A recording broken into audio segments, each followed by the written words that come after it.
We got more clips from Minicamp, and today we're going to be looking at the Cleveland Browns and getting another look at Deshaun Watson. We're going to watch him work through some drills, throw the ball around, and everything else.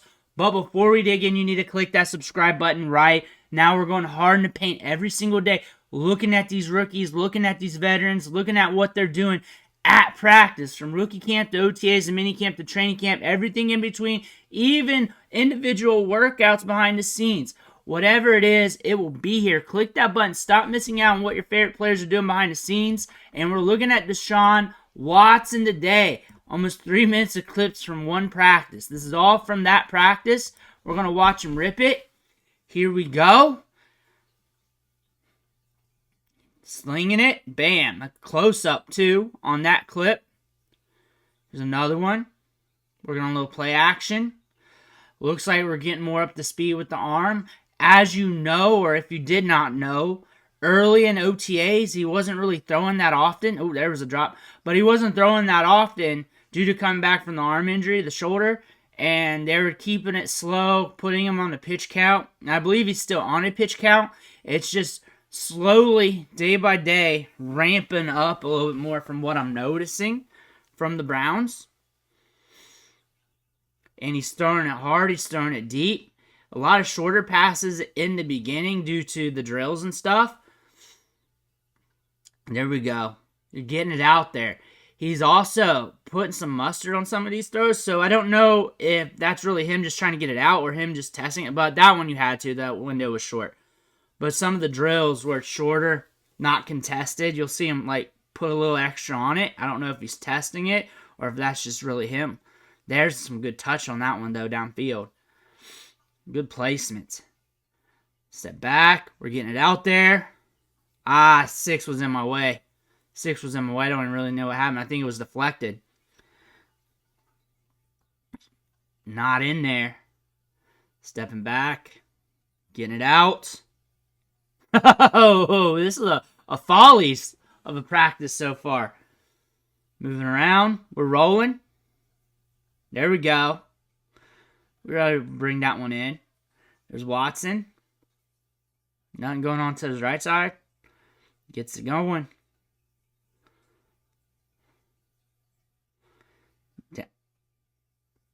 Another miss. Another miss. You let me know what you think about this practice so far. I do know it's a limited sample. I try not to sit on the negative. Plus, we got 3 minutes of clips, so you might see a lot more. So I might be seeing more of everything. That one's too far away, too zoomed out to really get a read on. At least for me. Maybe you got it. There's another one coming out. Made the grab. Cameraman didn't do us any favors, though. We're getting a little blurry here. We're underwater. Still making the grab. There we go. Video syncs up a little better there. Deshaun Watson, though. Can we take a step forward in the offense here? This is a very good Browns team. And he wasn't horrible, but we got to step things up a little bit more because we're not trying to compete with this roster. We're not trying to just compete. They're trying to win a Super Bowl. They have everything they really need. The running back position, they got a lot of vets there that can keep it churning. And if Nick Chubb comes back, which I don't know if that's going to happen either way, but if it does, that's going to be good. If not, you got some vets there. But the passing game, you picked up Jerry Jeudy. You still got Amari Cooper, and he's working on his contract. You also got Elijah Moore there in the slot. You got guys that can separate. David Njoku, one of the better tight ends in the league. Good size, adjust athleticism. This is too good of a roster on both sides of the ball, everywhere, for him to not take a step forward and lead this team. That was a huge indictment to him if he does not revert back to 90% of what he was a while ago in Houston. A while ago. It's been a while. Maybe he's cursed from what he did. I'm not going to speculate on that. But if this team wants to take it to another level, which they have all the talent to do so, it's on his shoulders. And they got Jameis Winston there in the background, just in case. Injury, fall on face, whatever. And Jameis Winston is better than what people believe. He's more than that crab leg guy back in the day. He has an accurate deep ball. He's very chill in the pocket. He's very aggressive. He's very sure of himself. He's very mature. He's analyzed Watson even at practice, and in interviews he's saying Watson's looking good, and that's over the last few weeks. And Jameis Winston is a different type of player than what he was a long time ago. And you'll talk to people who watched him, who are fans of the Bucs, Saints, and they're saying, hey, he's better than what the media or what the stats say from what we saw on the field. He's a better player that comes out. We have seen it in the comments section. Jameis Winston is a guy that when you have your backup quarterback come in, you know he's going to get a good read pre-snap, and that's very underrated. That is very underrated. Just having a quarterback just being very calm pre-snap, getting the correct read, and then knowing where to go with the football and being very confident in his arm. So if something happens to Watson, or if it's not working out, you got Jameis Winston to come in. So I think the Browns are good at the quarterback position from top to bottom. I think they're going to be okay. But the thing about Watson is, okay's not good enough. Okay's not good enough. He's got to be great. He's got to be great because he's got a lot of great around him. And I do not know how much longer this team can be great around him on both sides of the ball and keep it going. So he's got to be great right now. Like, there's no more ramp-up time. There's no more being good and being okay, being good enough. You got to be great this season. This has to be your comeback season. This team, this stack of players, this wide receiver depth chart, once you get past the big three of Elijah Moore, Jerry Jeudy, and Amari Cooper, it's deep with talent. You got Cedric Tillman. You also got Jamari Thrash. You also got David Bell. David Bell, one of the better wide receivers in the country coming out of college. Sticky ball skills, supreme route runner. Didn't do well at the combine. We all know that. But a lot of teams would love to have him on the back end of their roster. Jamari Thrash coming out of the draft this year.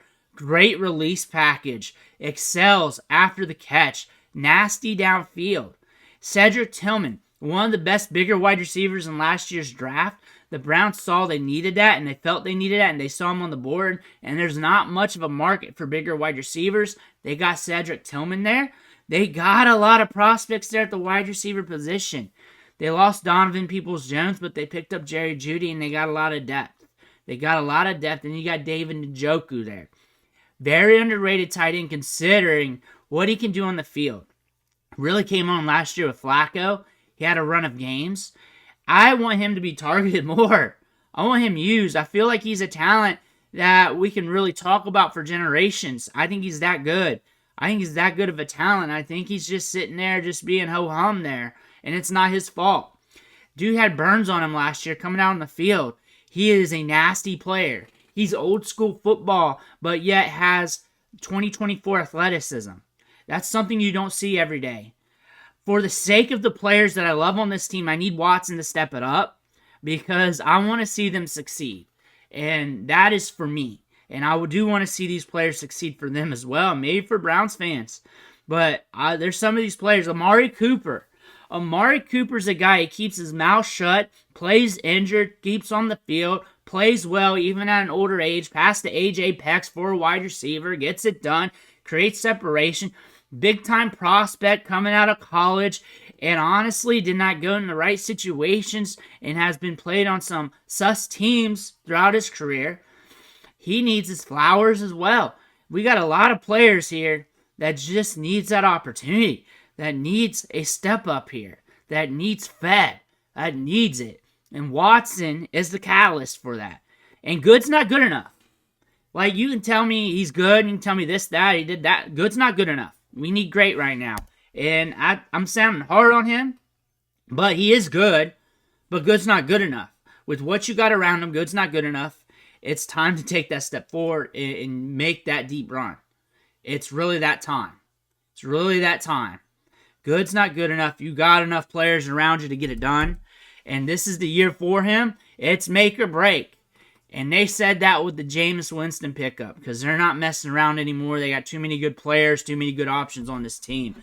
But Deshaun Watson, practice-wise, after that rant, we're getting the ball out there The arm's getting there. We'll have more in training camp. Things are getting better. We were off on some throws we've seen from yesterday, but it is what it is. Well, let me know what you think in the comments below. Make sure to hit that subscribe button on the way out. I want to thank you for watching. Catch you on the next video.